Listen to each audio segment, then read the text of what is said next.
Hey folks, Kane here, and over there we got Kami the Faded Saint over there. But before we begin our podcast today on the Royal Rumble and Takeover Pheonix, we just wanted to take a moment to reflect on the passing of Mean Gene Okerlund.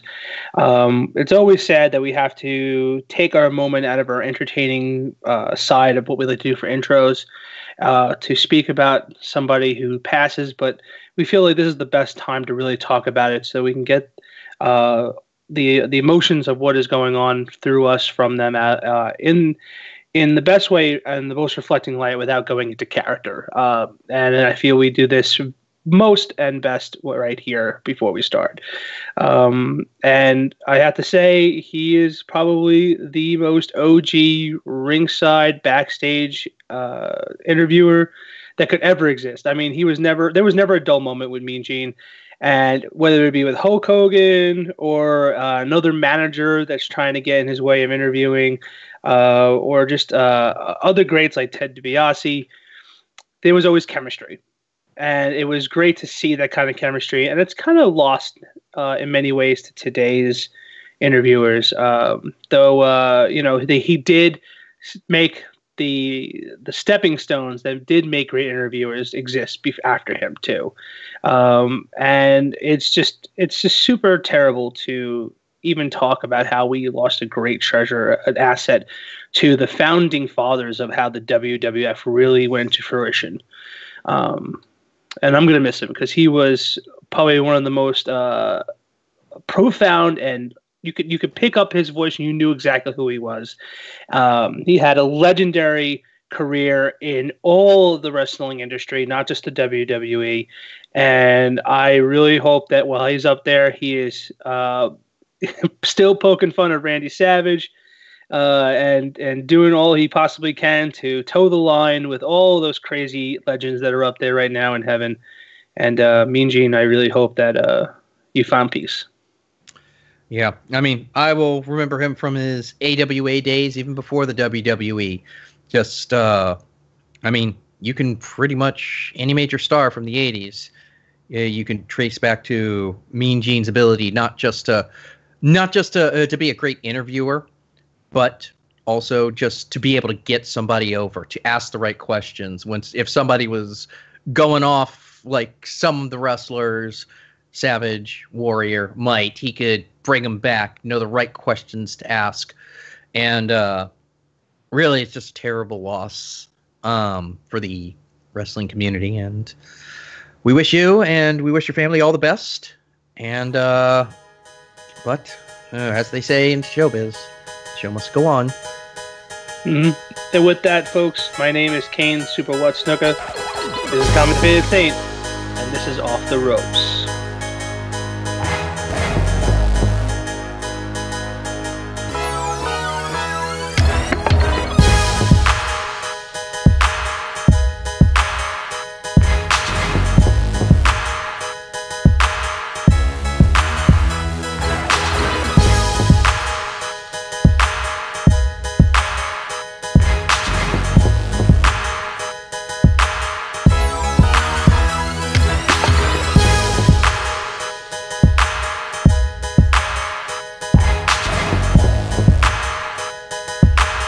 Welcome back to Off the Ropes. This is your boy over here, Kane Super What Snooker, and I got my man over there from Nolans, Kami the Faded Saint. And we're back to the big fours. We already had Survivor Series. Oh God, almost choked a little bit on that one. We're the show's so bad that Fox basically said it's like, yeah, when we take over in October, no, yeah. You guys are, we're not going to be doing this cross-brand shit anymore. Exactly. And of course, this one is of course my most favorite of the big four. I look forward to almost every year. And it's funny, we're going to talk about this in a matter of two totally different opinions. Me and Kami actually had a very interesting and somewhat heated argument about the Royal Rumble. And we're going to definitely get into that. Quite a few matches on TakeOver, or one of the matches on TakeOver, we were wildly divided on. Oh, that too. That is right. But you know what? I'll forgive that one because, of course, I have to divide my brain to make sure that I know one show is completely and totally different than the other show. No following into, no expectations to run from. So in it goes when it comes to NXT Takeover Phoenix and the Royal Rumble. So before we hit the things off, Kami, how you doing today, baby? I'm doing great. I'm doing wonderful. Yeah, we're getting it done. And yeah, you were sick last time. We had our stand-in, Mr. RBG. Thank you again for stepping in, my friend. We're happy to have you as a part of the extended Off the Ropes family. Whenever. Yeah, and it's always a big appreciation when someone steps up for me like that. When a comic has to do the kind of last minute decisions like these things, he has to push the envelope with a lot of people, and he gets everybody in here hard and ready. I did have a family emergency with Pappy Snooker, so I had to take care of that. That's the main reason why I was there. Not really sick, but I had to take care of family. But you know how it is. Pappy Snooker's back in, of course, in parts unknown, making sure he's got all his slave children doing the antenna run so you can listen to this podcast, so we can get this hot and heavy. Let's take it away. What has been going on with Takeover Pheonix? Well, first of all, to before we get too much into it, I do want to note today that on these big ones, you guys usually get a commercial break in the middle with a mashup. We're not going to have one of those today because, quite honestly, I've run out of mashups to find, and so we're just going to roll straight through. And yeah, I have a theory on that one, to be honest. What? I think the people that make these mashups go, we got nothing else we can do. The writing's on the wall with this wrestling stuff. Well, I don't even think it's that. I mean, okay, side tangent here before we really get into it. Like, there's been this really big debate going on, and before we get to the show, we'll jump into it real quick. Like, you and I grew up in the Attitude Era, and there were some great theme songs then. Mm-hmm. I mean, Jim Johnson was great at it. But then, you get, to the Ruthless Aggression era, and then the new generation era, and then whatever generation we're in now. And it's just, I'm sorry. I like CFOs. They have, a few really good ones that I feel that they've done, but, I don't feel like the music is as impactful as it was in the Attitude Era. I'll give you that. There is maybe a small handful. Like Seth Rollins still pumps you up when you hear his music. I like the Undisputed Era. Yeah, I feel like this Rebel Heart is an earworm, and it gets into the side of my brain. And wow, I really think that's it. Yeah, it's harder. I'll give you that. It's super harder to really push the envelope with some of the goods intros that you have, because you know what it is I think the evolution of it is that you had either big pounding music or audio involved or some kind of build up before someone comes out. Now it's just plain generic, almost as if they used the basics from the what do you call it? Some of the more IAPs that exist out there. Yeah, they were doing it on GarageBand, and they were just using some of the generic. Yeah, a lot of them sound the same. There's a few of them that are different, like AJ Styles, Samoa Joe. Well, Samoa Joe ripped off the Arby's theme straight up. We all know that. Yeah, we all know that. But anyway, we need to get to Takeover Pheonix. And they started us off right away with the War Raiders versus the Undisputed Era, Beaker and your mom's unfortunate sleazy ex-boyfriend. Well, first of all, we got Vikings, straight out of the gate. Vikings sitting there, doing the war drums, and the War Raiders come out. Bobby Fish came out with the Undisputed Era and then left. Yeah, just he was just there. But you know what? That's another good point. Intros. Have only WrestleMania I've noticed where some of the WWE superstars get an interesting intro, but Phoenixville, takeovers, at least one person gets a little bump in the push of how they come out into an intro, and totally. This time the War Raiders, oh man, that got you going. That was smoking hot, starting from start to finish, from that intro down to the victory. It was just so delicious. I couldn't take any more. I was like, I don't know how this pay-per-view is going to survive at this, because this was just took it to the tens already. I mean, this freaking match was just high energy. The story of the match was War Raider with hair, was basically isolated on the outside, while War Raider without the hair was what's his name? Mr. Sarah Logan. That's who he is. Mr. Sarah Right, Logan he is married was kind of just stuck on the inside while Beaker and Strong, because I'm not going to say that long ass title I have for him every time. But while Beaker and Strong were like doing all of their double team maneuvers, they got like the chasing the dragon or whatever they call it. They got everything. They were throwing it. They got just like 3/4 of the match was keeping the other guy out of it. And then once the War Raiders got started on their double team stuff, that was pretty much just like a freight train. There were some breakups, but ultimately, in the end, it was too much for them to come across. And your winners and new NXT Tag Team Champions of the World, the War Raiders. And justly deserved, too. Because that match was also pretty strong as far as a tag team match goes. Everything was riveting. Like there was a lot of suspense of what was going to happen. And to be honest, I really thought they were going to keep the status quo and the Undisputed Era was going to come out victorious. Well, I think they're getting the Undisputed Era ready for the main roster, which I feel ways about that. It's not going to go well. Look at Sanity. None of them. Singles and tag. Like freaking Killian Dane has been sitting at home, and like Alexander Wolf and other guy, low rent Daniel Bryan, Eric Young, have been doing jobs like on the SmackDown Live circuit, and like they've got no storyline. They're not on TV. Nothing's happening with them. All of the tag teams divisions are just basically bullshit at this point. It's just, you freaking wonder why there are rumors going around that the Revival walked out a couple of Mondays ago. And then all of a sudden they were like, "Give us 3 weeks, and we'll show you that we're going to change. We're going to change things." Like they're running scared right the frick now.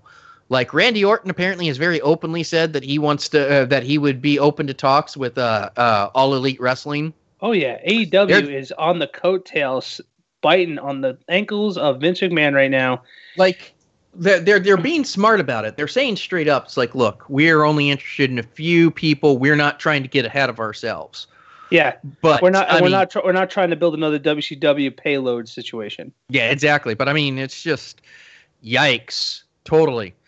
They better watch out because once they get started, there's going to be another place to go. But we digress. War Raiders over the Undisputed Era. Which brings us to the one non-title match of the night, which was the King of Bros, Matt Riddle, versus another talent that's just so completely freaking underused, Cassius Ohno, a.k.a. Chris Hero. No.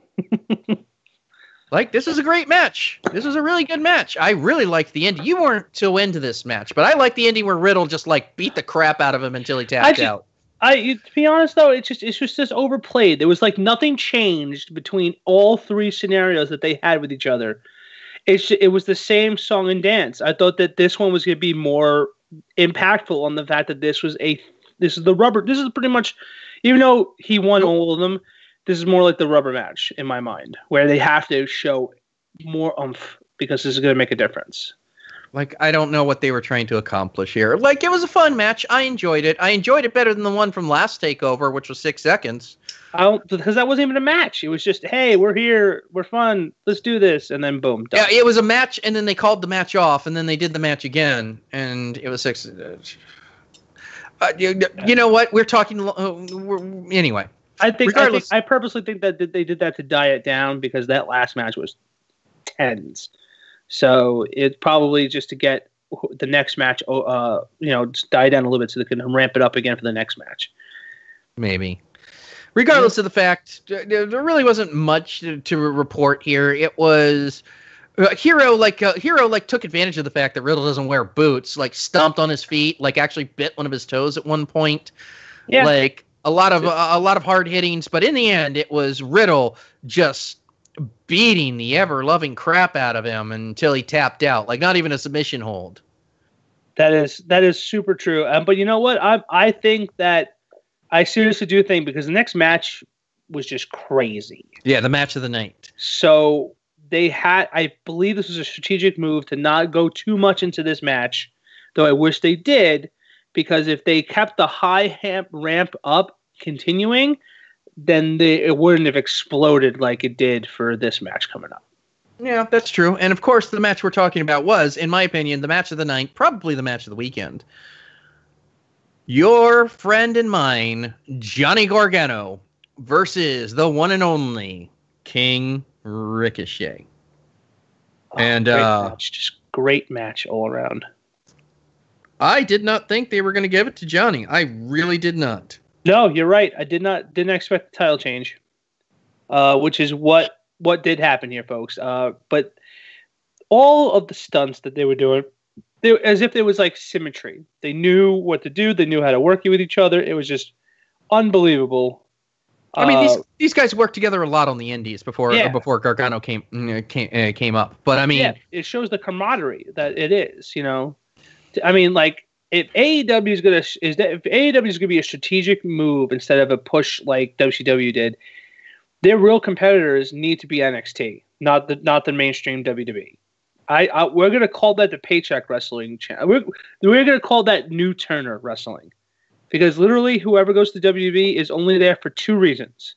One, so that way they could say they worked for the WWE, so they can go to the indies and make more money on the casuals.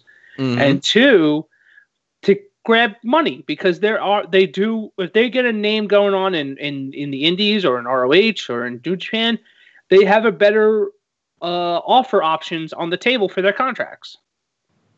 You know, so that's the main reason why I believe a lot of these wrestlers are going to WWE now, not because WWE has a great product. It's because they have the value and effort to put behind getting good cash, getting the same prestige that they really want for when they leave the WWE, all those things available to them. Well, they're trying to buy up all the talent they can so that they can limit how much that AEW. I mean, they were throwing a shit ton of money at the Young Bucks, but we can save talking about AEW for the end of the podcast. This match deserves all of our attention, and it was everything that you thought it could be and more. There were all over. There were flips. There were counters. There was this, that, and the other. Johnny bringing out all of his A game material, making it look like he was going to go and hit him on the concrete, but no, he hadn't gone that far. But then he did, and then him proclaiming very loudly for the cameras, "I win," before planting him in the freaking canvas. 1, 2, 3, your winner and new NXT North American Champion, Johnny Gargano. Like, there was not a bad part of this match. No. Not a bad part. This match should get 5 stars. I don't know if it has gotten 5 stars, but if it does, that would make Johnny's 3rd 5-star match. Is anyone else super afraid of him going to the main roster? Oh, Jesus Christ. He's gonna die. If he does go over to the main roster, they need to treat him like AJ Styles. Yeah, they need to, but they're not. They're not. It's upsetting, but you're right. It is. But anything else on this match? No, I don't think so, because everything that comes to it is well deserved. Yeah, well, that brings us to the match where we greatly diverge in what we think about it. It was the reigning NXT Women's Champion, Shayna Baszler, with, I want to say their names are Karen and Ashley. I really don't know the difference between the two of them or their names, versus the, at the time, undefeated Bianca Belair. And you know what? Yep. It's drinking time, y'all. I don't know what to say about this match. Everything I'm going to say about this match is going to be negative. So do you want to go first or do you want to go second? Honestly, I don't think we should really talk about it. I mean, our difference in opinion in this case really comes down to why you don't like Shayna Baszler more than it's about the match itself. It's not even like why I don't like Shayna Baszler. I admit that she's not my favorite person. But this is the wrong way to use her. It is. This is Baron Corbin debuting on the main roster all over again. Shayna Baszler is a legit MMA person. The way they did it the first time, while I wasn't a fan of her work, was the better way to use her. They just kept putting her up against Kairi Sane was the problem, who was infinitely much more better than her. Yeah, but then, the sparring was unreal. But the problem is that now they've got, like, Susan and Karen, the freaking flunkies coming in. Three legitimate MMA badasses to take out one person. You can't tell me that is just that's the way that she needs to be utilized. She's not a chicken shit heel. She's not. It just doesn't work. I still believe in the fact that was an appropriate situation because of the fact that how Triple H did it many a times with Batista and Randy Orton. They did it with the New Age Outlaws and X-Pac. He was always considered himself superior and powerful, and that he can destroy anybody. But all of a sudden, when the terribles are turning on him, his lackeys will come in and take care of the problem. And to be honest, if you look at Shayna, she's not signaling for them to come in. They come in for her. It's like almost like a defending situation more than it is of her saying, "Oh, I'm too scared. Quick, help me get these people going." Because eventually she doesn't stop them. Well, why would she? She's an advantagist. She's a tactician in many ways. She wants the win, and if someone's going to be bold enough to step in with her, fine. But as long as she doesn't get trouble, it's a win-win for her mind. I don't think she had any problem in these matches with them because of the fact that how ridiculous the advantage that she'll find out of this. There's no downside for her not to take advantage of it. That's my opinion. This is just a crutch. That's what it is. It's a crutch to make her. She holds her own. It's not like every match. It's not like the match the entire time they're involved. It's like towards the end, like any other written story match. But the problem is that again, this is a crutch because what was the other thing I pointed out during this match? The way it ended. Oh no, Shayna grabbed somebody out of the air into her knockoff Coquita clutch and chokes them out for like what felt like for fucking ever. Oh my God, it felt like forever. It felt forever. I freaking had kids and sent them to college in the amount of time that choke out took.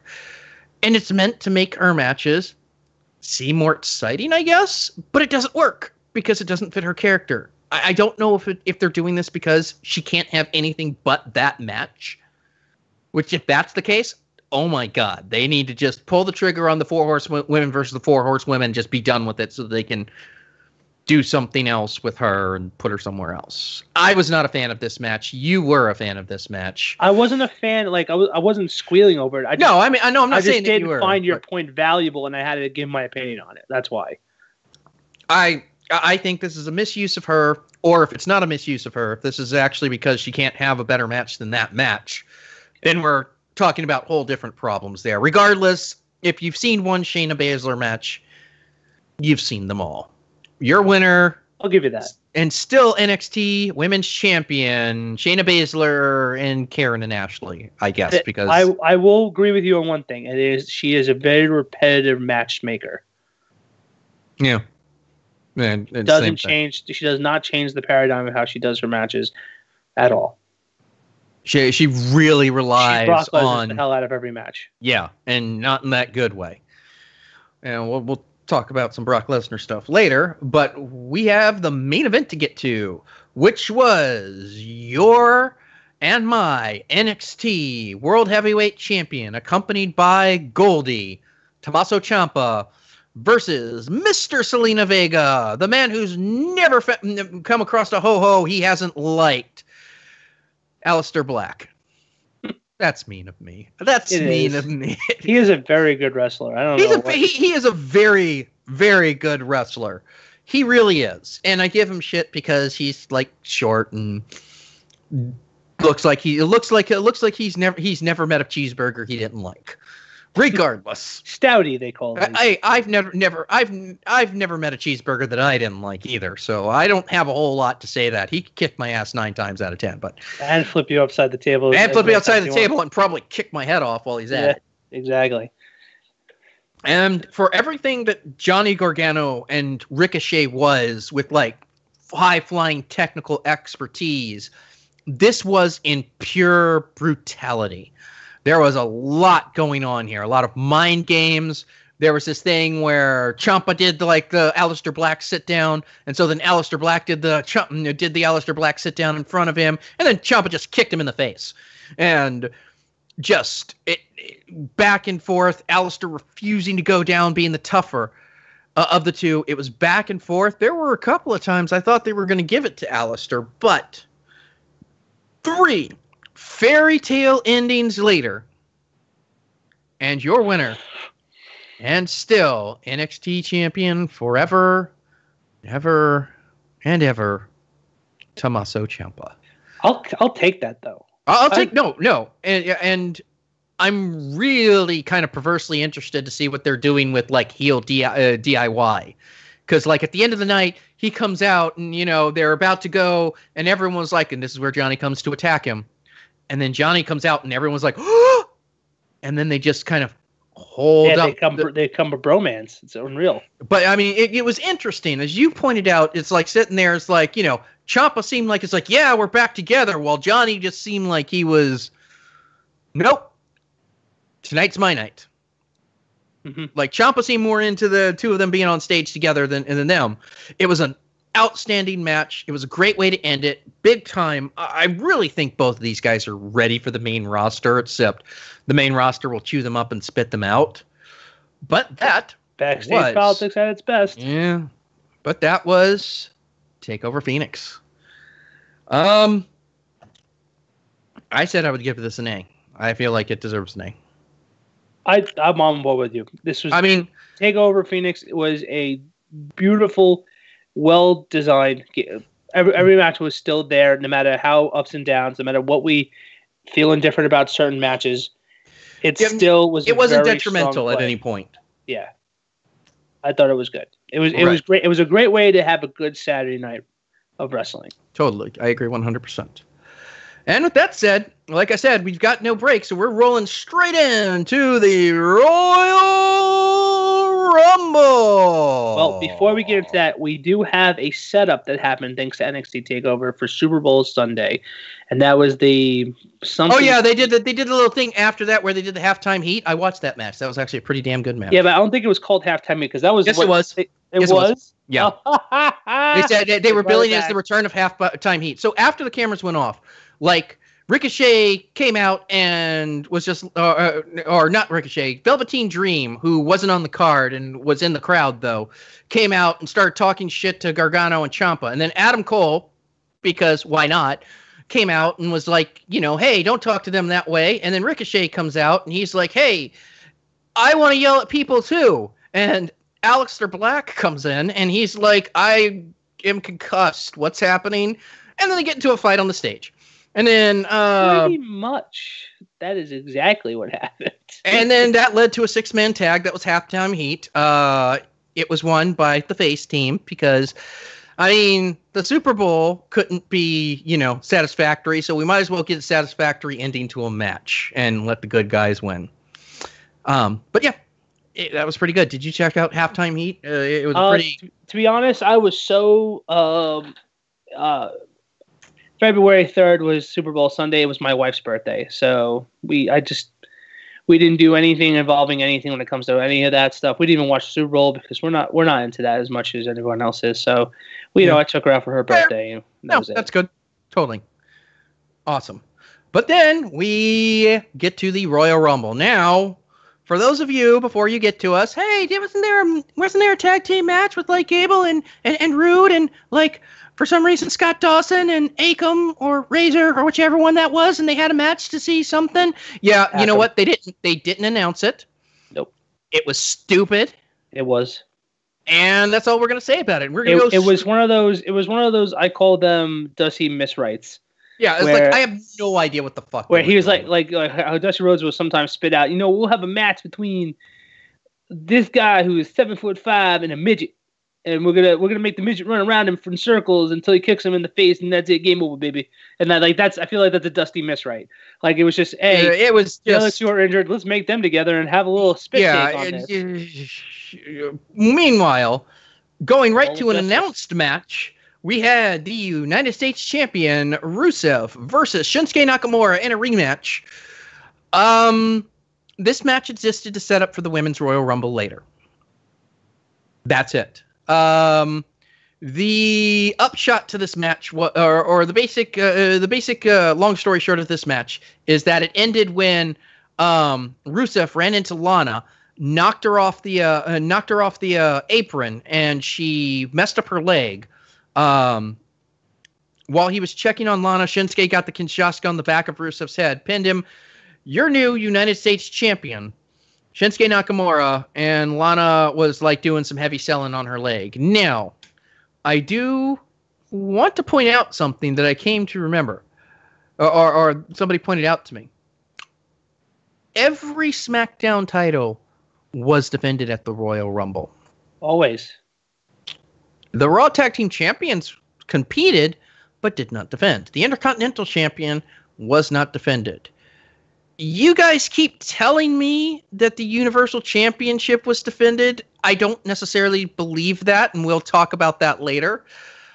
Ronda Rousey defended, and the Cruiserweight title was defended, but, I mean, like, half the titles weren't defended, and I get it, it's the Royal Rumble. It's the one pay-per-view that I feel justifies its long runtime.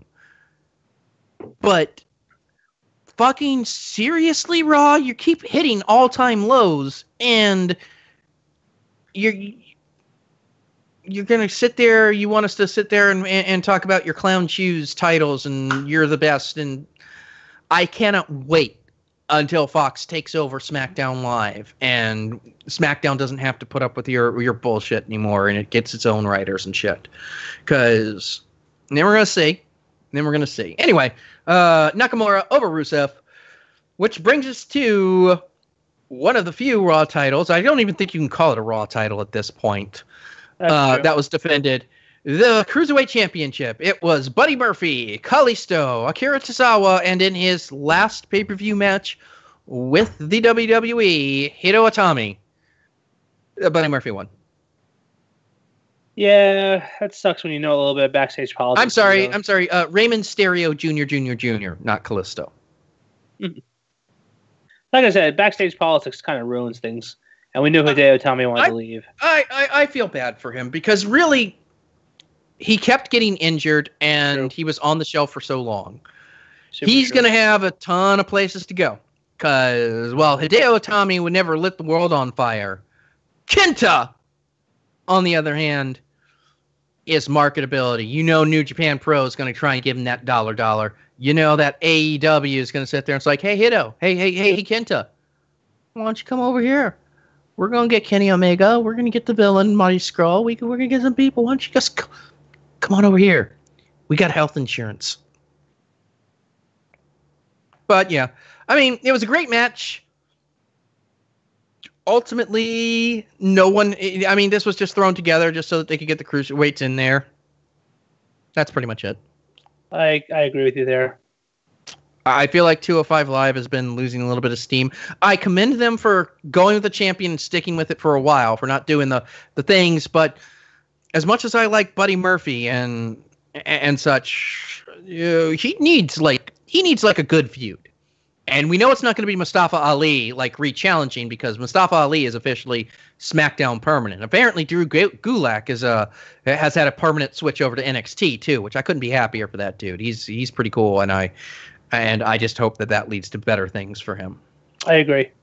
But that was the pre-cook, and that brings us to the show proper, which started off right away with the World Heavyweight Women's Championship. It was your champion, the Empress of Tomorrow, the one that no one's ready for, Asuka versus Becky Lynch. the man. And it was fire. I enjoyed it. I have to say, however, I did like it. I'll give you that, but I knew it wasn't going to do anything. I knew it wasn't going to be channel changes. No, because we knew where this was going to begin with. Becky couldn't win, and the moment Lana went down, we kind of all knew what was going to happen. But still, it was a back and forth match. It went toe to toe until finally locked into the Asuka lock. Becky had to tap. Your winner, and still World Heavyweight Women's Champion, Asuka. It was a good match to open the show. Oh yeah, it made more sense than some of the shit they pulled later. I'll give you that. This match was solid to me. Because you know what we got to talk about next, don't you? No, we don't. Yeah, we do. Yeah, we do. We got to talk about it. Nope. It was the second match. No. It's the tag team division. That's our thing. We love the tag team division. No, we love tag team.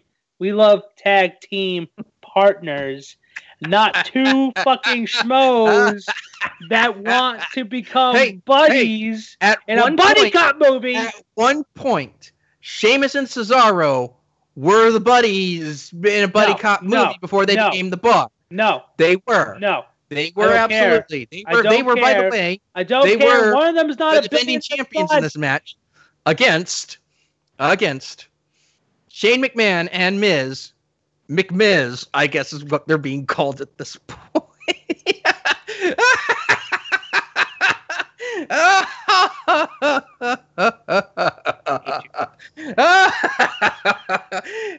What can you say about this match? Miz is always money. Like, he's always entertaining. And Sheamus and Cesaro bring their A game. I don't like face Miz. That's it. And not make him face Miz. I'll do anything else. Well, if you don't have face Miz, how are you going to keep heel Daniel Bryan? That's where they're going. You know it is. Regardless. Hold on. You're telling me that I will potentially get a WrestleMania match where The Miz is going to go for the heavyweight title at WrestleMania against The Miz? Miz against The Miz or The Miz against Daniel Bryan? Yes, that is what apparently they're building to right now. All is forgiven. I'm all right. Now, you know, Vince, this could change like in an hour, but that's where they're building with this. So this was basically the match that you thought that this would be. And, you know, I turned 40 not too long ago, and Shane is in his 50s and is flying around that ring like he's Akira Tozawa. And, well, he's also a very sweaty man. He's gotten very sweaty in his old age. Like seriously, like the moment he hits the ring, like it's like just somebody dropped a bucket of water on him. But regardless, it was an entertaining enough match. I'm not going to sit here and I'm not going to tell you that this is going to rank up there in the annals of tag team classics. And for some reason, the Miz's dad was a huge storyline. I don't really know what was up with that. Yeah, I don't know. But your winners, somehow, some way, and new SmackDown Tag Team Champions, The Miz and Shane McMahon. Miz.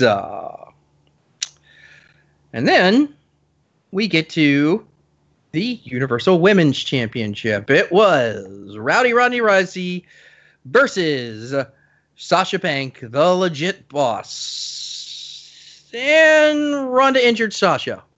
Awesome. Like what? Like Nia didn't injure enough people?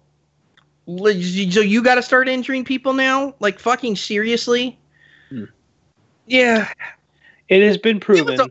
It was all right. It has been proven that if you don't start in the wrestling business first, not do something else, then wrestle, you have an increase in hurting somebody over than someone who's been doing it since day one. Yeah. And that seems like what's been going on with Ronda and Nia, although Nia has less of a freaking excuse than Ronda does, because Ronda should have always been in NXT. There's no doubt about it. She got to the main roster through through name recognition. Oh yeah. But it's one of those things where. Hey, listen. Unfortunately, we don't. Sasha made her look like $1 million. And I'll give you that.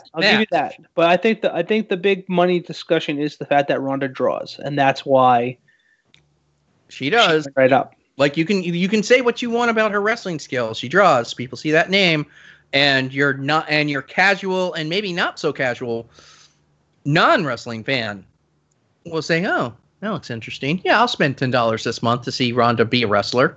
Yeah, exactly. Or pay nothing and watch it for one time and cancel the subscription. Yeah. And after the match, there was the respect right up until the point that Sasha gave the 4 horsewomen sign in her face and then just kind of walked off looking rather ticked off. Probably because her arm was nearly taken out of her socket. Christ, Ronda. And she's not happy altogether right now either. She got booed out of the fucking building when Becky showed up the next night on Raw. Like, she was like, "Oh, I'm gonna say this in case that even if these people don't want to hear it," and they just drowned her with a mic out. And it was funny because you actually heard Becky say, "It's like, you can try. I don't think they're gonna listen." Freaking hilarious.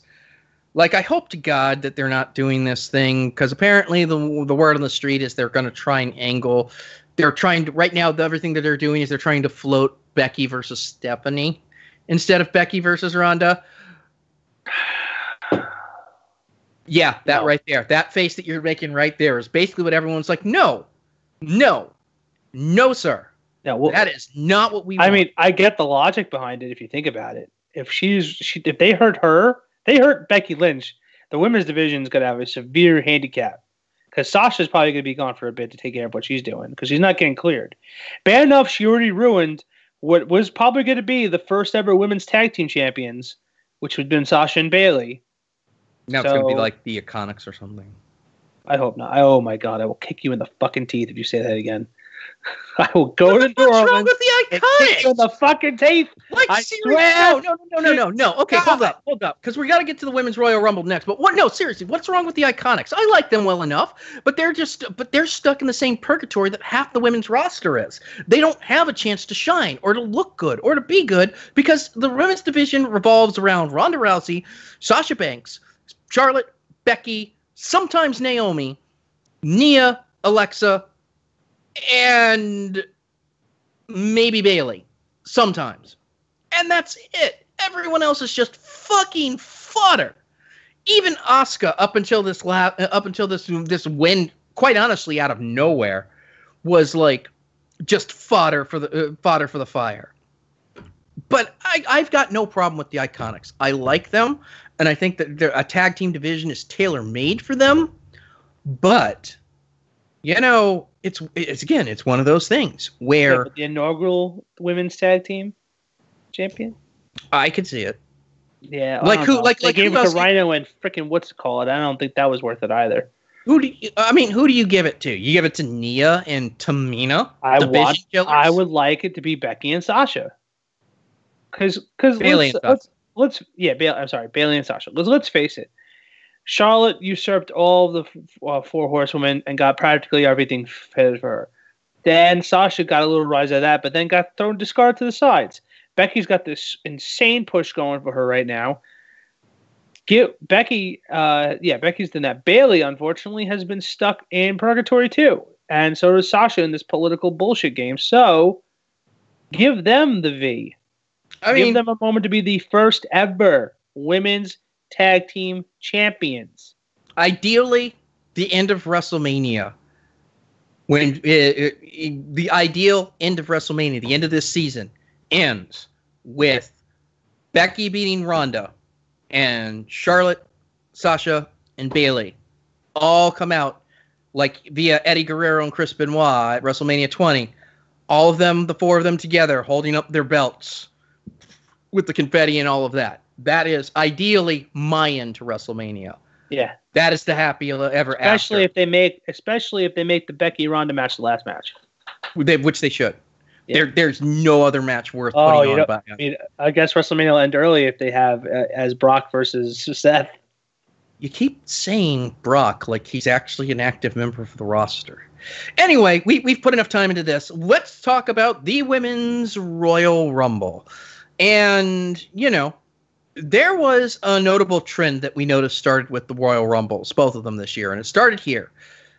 Rather than go to the past, and there wasn't really like a real past person in the Women's Royal Rumble, what they did instead was they went to their other brands to grab the surprise entrance. So you had some NXT ladies showing up. You had my personal highlight was a friend of the show, Mims, who is very sick right now. We love you, Mims. Hope you're feeling better. Oh, her new girlfriend, Rhea Ripley, showed up and totally whooped up over the course of the Women's Royal Rumble.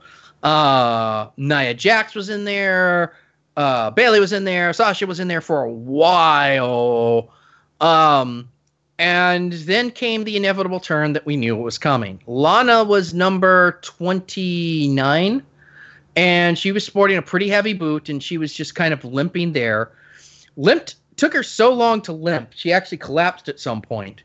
That number 30, who was Nia Jax, came out, beat the crap out of her. She wasn't number 30, Nia Jax. Nia Jax was actually like number 28 or 29, because don't forget, the last person to come in for the women's was Carmella, because they won that top 30. That's right. I forgot about that. So, yeah. And then Carmella comes in, and then and then Lana is still technically there, and then Becky comes out and argues with Fit Finlay, because Fit Finlay's got the power, yo. And finally, it was like Irish permission between the two of them. Yeah, exactly. It's just hey, there needs to be 30 women. She clearly can't go, and she went. And Becky was a house on fire. And then we got that little mini match at the end with her and Charlotte, where it looked like Becky had, when they started teasing Becky, hurt herself. I'm like, oh, you motherfuckers. Yeah, I thought they were fucking with oh, you motherfuckers. Not another injury. And then, boom, Becky pulls it off. The man is your 2019 Women's Royal Rumble winner. And she's going to WrestleMania. We hope. Anyway. I like this Royal Rumble. It was tight. It was fresh. Even though you saw some stuff coming, there were some nice surprise entries in there. Rhea Ripley being the biggest one out of them all. I liked the little thing where Billie Kay came in from the Iconics and is like, nope, I'm waiting for my girl. And then Nikki Cross comes in and just starts screaming and just beats the crap out of her and then runs into the ring.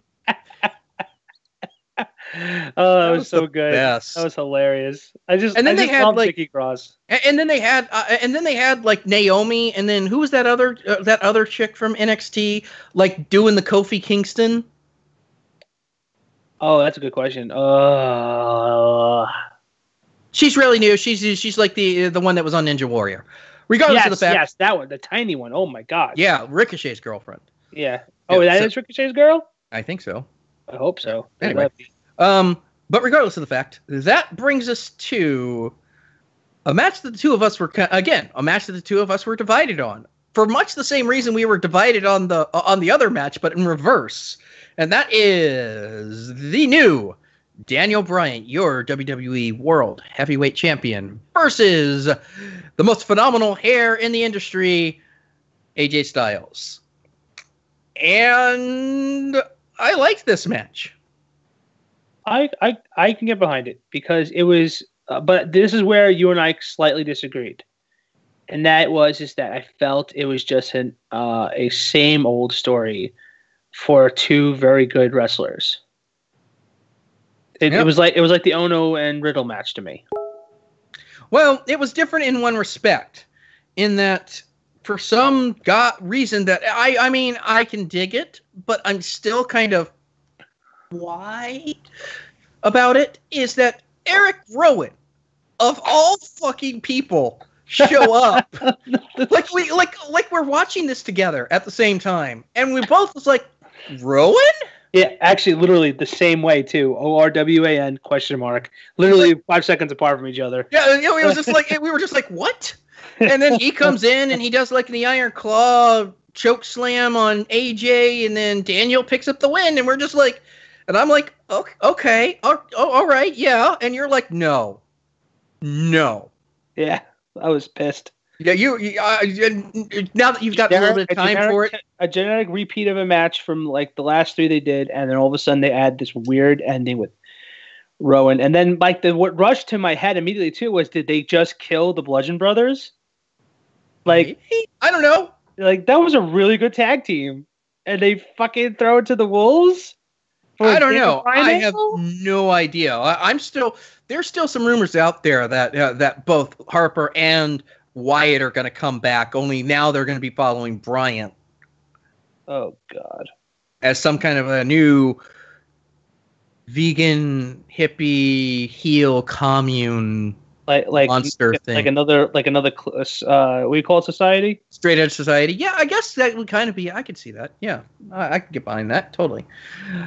But your winner, still WWE World Heavyweight Champion Daniel Bryan. I mean, it was an all right match. It was not their best match. We've seen them quite a few times, so it's lost a little luster. I'll grant you that. And then, okay. Here's the thing. Everyone keeps telling me that there was a match after this. I don't know what you guys saw. This is what I saw. I saw a great big intermission sign. I went to the bathroom. I made some ramen. I came back. Elias was in the ring. Everyone else, for some reason, seems dead set that there was some kind of a Brock Lesnar Universal title sighting against Finn Balor, which, of course, my answer to that is that would be stupid, because all that serves to do is bury Finn. Why would anyone with a half a brain do that fucking shit? But, I mean, everyone said it. Like, apparently, it was included in the recap. Apparently, it was... I don't know. It's just... there's no reason for it. That's... I don't get it. You know what? Kami. What? Mr. Neidhart. Yo, what? Mr. Neidhart. Oh, good. He's asleep. All right, folks. I had to do this to him because he has amnesia right now. So the match he's not remembering is Brock Lesnar versus my boy over here of all good times, Finn Balor. And yes, it's another Brock Lesnar match. It's an unfortunate and unnecessary match where obviously Brock got fed Finn Balor. And you know what? Finn Balor did a good job. He actually did a very good job making him look good. The match was pretty decent. The only thing, of course, is that Brock needs to go away. And that's a big problem for us because obviously they're building this up where whoever's going to be in this Royal Rumble, hopefully he's going to win this belt from WrestleMania. But not at Finn Balor's expense. Amazing wrestler, did an amazing job trying to do something. But I think that's all we can talk about right now. What's the wake up word? Oh yeah, Natty Neidhart. What? What's happening? Nothing at all. Do not worry about a thing. But, are you still recording? Yeah, for the intermission. Yeah. Yes. Yeah. Oh shit! Like, how long was I out? Not even like honestly, I think you went to the bathroom. I don't even think you. Oh, okay. Yeah, that makes sense. Okay. Yeah. Oh, okay. So, did we talk about the Men's Royal Rumble yet? No, that was what you were going to talk about. Okay. Well. I mean, we had the Men's Royal Rumble up next, and again, continuing on the trends of the. We talked about the Women's Royal Rumble, right? Yes, we did. We've done most of the show. Man, sure. I don't. It's been tough at work, man. It's just been like really rough. Like I've been really tired lately. Yeah. Like not stressed, just like, tired, like exhausted, like doing. But anyway, y'all don't need to hear that. It's very soothing. Yeah. So it's one of these things where you got like two like legacy entries. You got Jeff Jarrett at number 2, who entered in to face off against Elias, and there was like they did this little bit. It's like, oh man, this is great. Like we're gonna do a concert together, and then like he got hit with Jarrett got the El Kabong and got tossed out. Kurt Angle shows up. He got tossed out pretty quickly. But for the most part, like when it came to the surprise entries, like we got Johnny Gargano, you got Pete Dunne, and you got Aleister Black. Yeah, but I don't consider them surprise entrances because they're part of the main roster in NXT. Yeah, but I mean, last year, what? You got CN and you got Adam Cole. Yeah. And I would much rather have tomorrow show up than yesterday.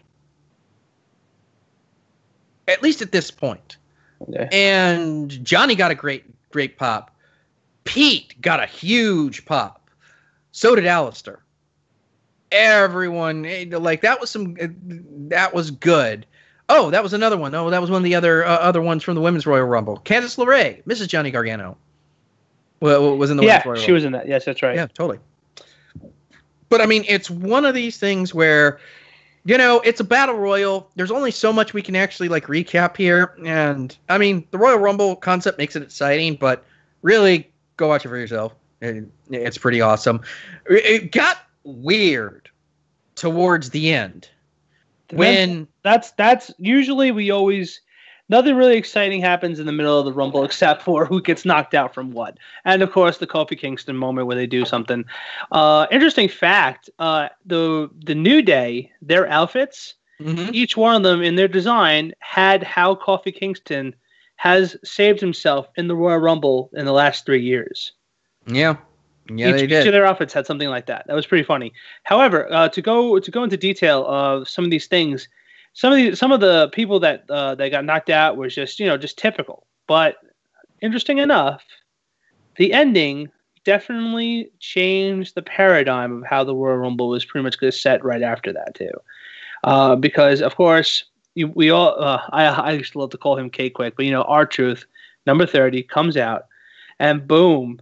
Doesn't even get a moment's notice to go in because guess who decided to jump in on the game and said, you know what? If Becky Lynch can do it, I can do it too. Kami's favorite wrestler of all time, Nia frickin' Jax. And she fucking injured Truth. Yep, she injured Truth doing it. Jesus Christ. But you got to admit, that was an exciting situation, though. It was. Because it definitely introduced an interesting concept that a intergender match could happen because Nia Jax, I really believe, was the only woman so far that really had bouting matches between the men and her while she was in the Rumble. No, Beth Phoenix did. For a second, she was definitely the longest. Chyna did, because Chyna was in there for a little bit of time as well. Chyna set the bar on intergender matches in the case of WWE too. Regardless, they definitely sold hardcore that Nia was a threat. It took what? Her, Randy Orton, Rey Mysterio, and Jeff Hardy all to throw her out. Yeah, it was big. And they also did their finishers on her. RKO. Yeah, RKO, 619. Were used. It was a thing.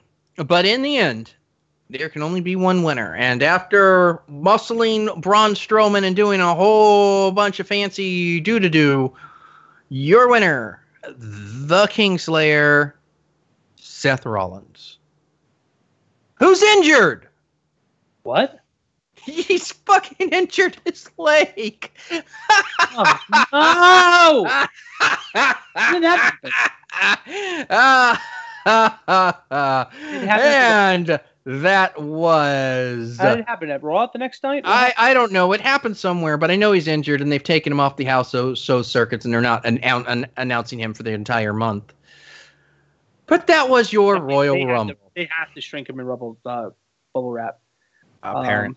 Because that is nowhere near a good situation if he is not the actual... all right. If Seth Rollins can't wrestle, there are two people that I would like to see beat Brock Lesnar in WrestleMania. But they have to beat him. They can't just use him as filler until Seth comes back. They have to defeat Brock Lesnar. They need to get that fucking title off of Lesnar. It is fucking ratings poisoning. But, Royal Rumble, letter grade. A solid B. Yeah, you know what? I think this is gonna be the first. I think this is gonna be something in a long time where you and I are gonna be on the same par on both pay-per-views. I'm gonna say B as well. I thought it was a good choice. I think the women's Rumble definitely was a lot better than last year's. They definitely cleaned it up. I did miss the fact that they didn't have any really cool legend wrestlers coming in because I think there was a lot more women that could have brought themselves into the Rumble like they did last year. I mean, last year was legends galore, but then again, everyone has to understand that was like they didn't get one ever, so they deserved it. Right. But I think the reason why this year they didn't do it is because they had Evolution. Yeah. 6 months ago, and they had that like major battle royale, and Ivory was in that, and Holly was in that, and all that kind of stuff. So they had their chance. So I think they did well. I think they did a great job with this year's women's Rumble. The men's Rumble was just typical. It was very lackluster until the very, very, very end. The intermission match that you went away for, that was all right. And what of match? course, like there was just intermission. Oh wait, yeah, don't worry about it. Okay. And the thing that still kicks me in the teeth is that match for the Smack Team title. That's it. Yeah. SmackDown's world title I felt was just lackluster as well. But the women's Rumble made up for it. Becky's match made up for it. So I'm happy all around. I just really hope the politics do not get in the way of WrestleMania, because of course this is now pointing season. It is officially pointing season, where everyone points at a sign for at least like 30 seconds in every match. Sometimes in the middle of the match, sometimes also at the end of the match. Sometimes during the finisher. Sometimes they'll just point at the sign, like even if they're not in the arena, like they'll be on their way home in a jet and they'll just point at the sign just wherever they think it is. It's just weird. It's very weird. Well, anyone else? I guess they weren't allowed to have it, but the Royal Rumble didn't have the actual sign. It had a. Yes, it did. No, it was a banner. No, maybe the banner was easier to put up. Well, I think this was the first time in that place, wasn't it? It was in the small arena. Possibly. Yeah. Anyway. Oh boy. But that brings us to the end of our show. The next time you will see us is Elimination Chamber. Is that the one that's coming up here in a couple of weeks? That and Fastlane. That's like the two that's in there. I don't think they're doing two. I just think they're doing one. No, they're doing two because WrestleMania is technically in April. Yeah. Regardless of the fact, I think Elimination Chamber. Don't quote me on that. We would like to. Elimination Chamber is definitely happening because that's also where the first ever women's tag team match is going to happen. That's right. So Elimination Chamber. By the way, sick ass belts. They look pretty swank. They look really good. I'm not going to name any names here, but they look better than a certain stupid red belt that we haven't seen in a while. Maybe one day we'll see that Universal title, but prospects are not looking good. At any rate, we are going to go ahead and we are going to close out the show. We would like to thank me, Chet, for our closing thing, Picnic in the Reactor. We would like to thank All Arounder for our opening theme, Destruction. I am at Kamizite on the Twitter. I am at Faded Saint on the Twitter. I am kamizite.tumblr.com on Tumblr. Drop us a line. There's a Discord also. I'll make sure that is in the thing below. And we will see you over at Elimination Chamber in a couple of weeks. Until then, I'm your boy, Kami the Faded Saint. That's my boy, Kane Super. What Snuka saying? We'll see you on the next podcast. Later, folks.